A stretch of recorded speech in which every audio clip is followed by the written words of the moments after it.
Hello students, myself Dr. C.R. Chaugule, Head Department of English, Gopal Krishna Gokhale College, Kolhapur. This lecture is for the students of BA3 Special English. Name of the paper number 9 is English Drama for the semester 5th. Module 2nd for this paper is Tragedy as a Form.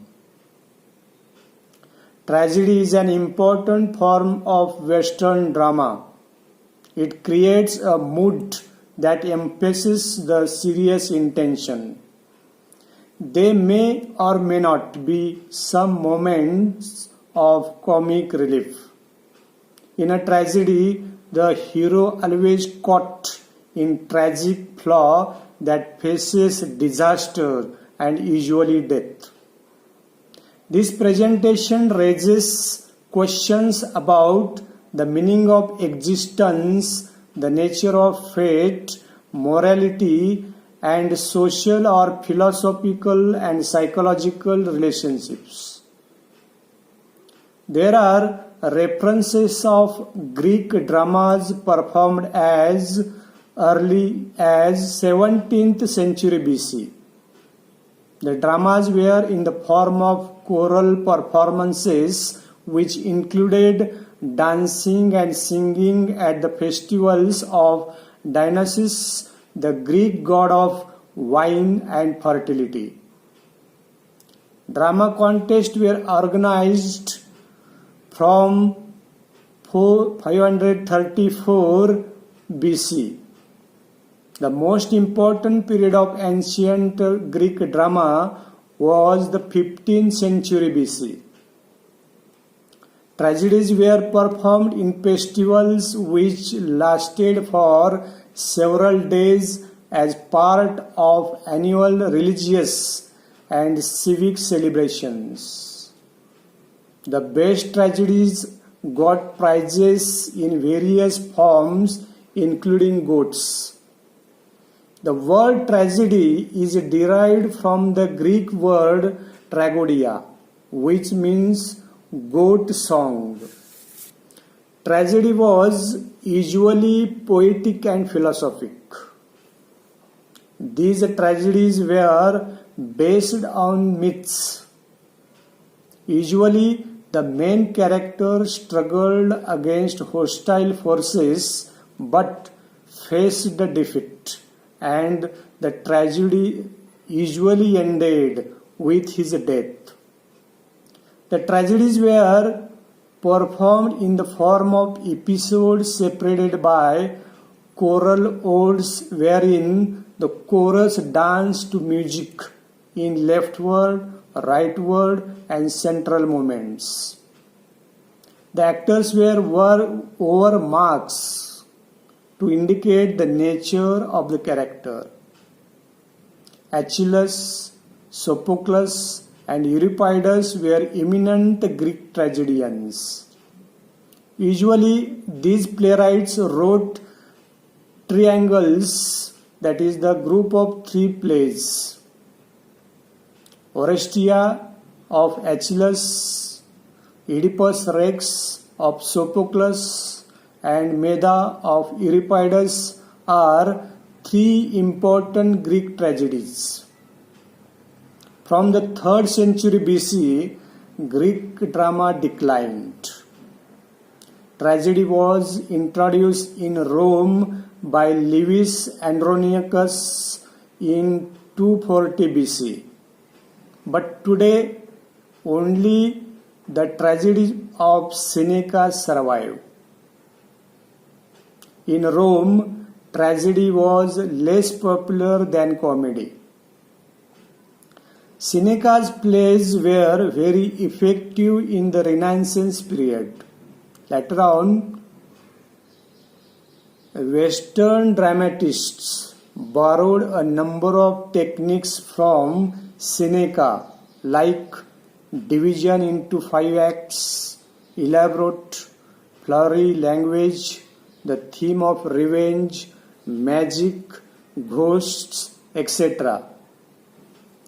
Then drama in England is an independent development according to Nicole, but it passed through similar stages as did the Greek drama. Initially, dramas were in the form of mystery and miracle plays in England. Later on came the morality plays. Finally, drama proper emerged in England in the 16th century. The first English tragedy was Gorboduc, written by Thomas Norton and Thomas Sackville. Drama flourished in England from 1580 to 1642. William Shakespeare, 1564 to 1616, one of the greatest English dramatists, belongs to Elizabethan and Jacobean period. Thomas Kidd, Christopher Marlowe paved the way for Shakespeare, Webster, etc. Let us now see the definition of tragedy as given by Aristotle. Tragedy is an imitation of action that is serious, complete, and of a certain magnitude. In language embellished with each kind of artistic ornament, the several kinds being found in separate parts of the play, in the form of action, not of narrative, through pity and fear, effecting a proper catharsis of these emotions. The above definition sums up two main aspects, that is, the nature of tragedy and the function of tragedy. This definition tells us that tragedy, like any form of the arts, is an imitation, but it is an imitation of an action which is of serious nature and has a certain magnitude and is complete. Let us know the constitutes of tragedy. First, plot, important constituent. Plot is more than a sequence of events. This insignificant is omitted and the significant is retained and forcefully conveyed to us by the use of realistic dialogue and action on the stage. According to Aristotle, plot is the soul of the tragedy. There are two types of plot, that is, simple and complex plots. In a simple plot, the action proceeds as a continuous whole and the change in fortune of the protagonist, which takes place without reversal of situation or discovery.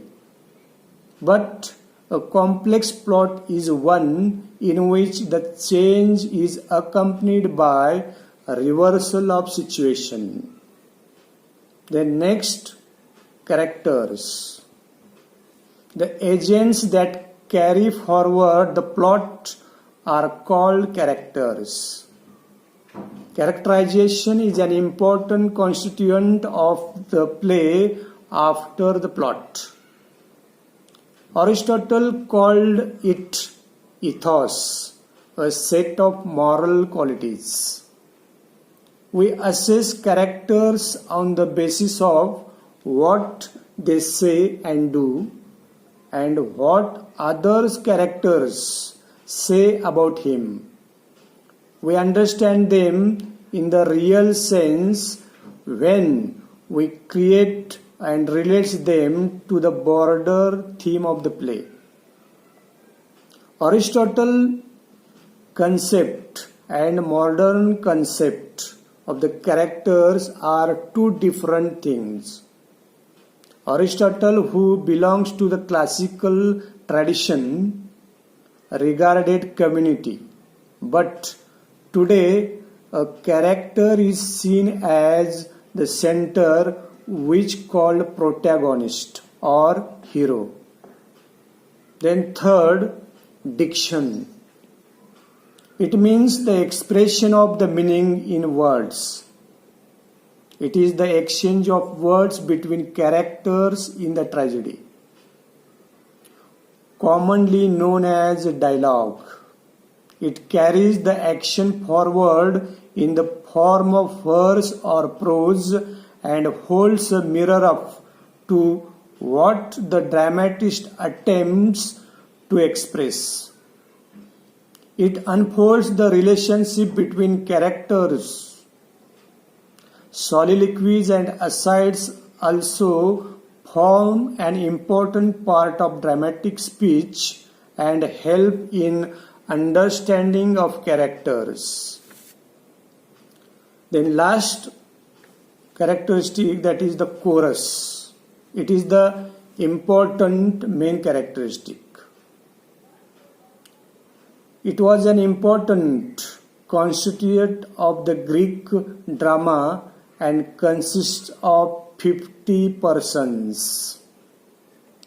It has an interpretative function and is in fact a communicator and commentators.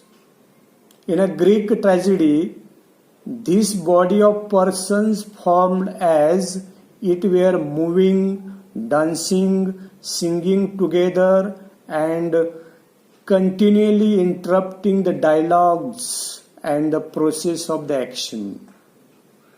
It also served the purpose of a narrator or a commentator.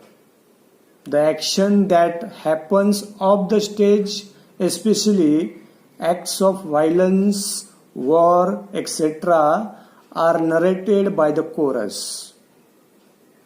Let us know the conclusion. The characters it depicts, the action and fortunes of persons with whom it acquaints us, possess a typical and universal value. Tragedy reveals to us the causes and effects of human suffering. Pity and fear are related to the larger aspects of human destiny and become universally significant emotions. Thanks for listening me carefully and attentively. Thank you.